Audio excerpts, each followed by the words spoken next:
No, we don't normally do Volvo safety testing like this.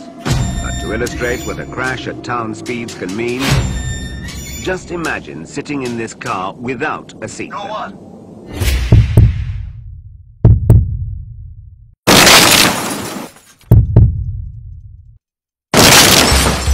Wearing a seatbelt, you have every chance of surviving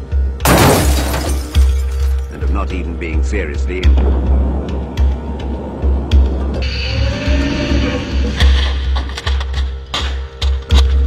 Just imagine sitting in this car without a seatbelt.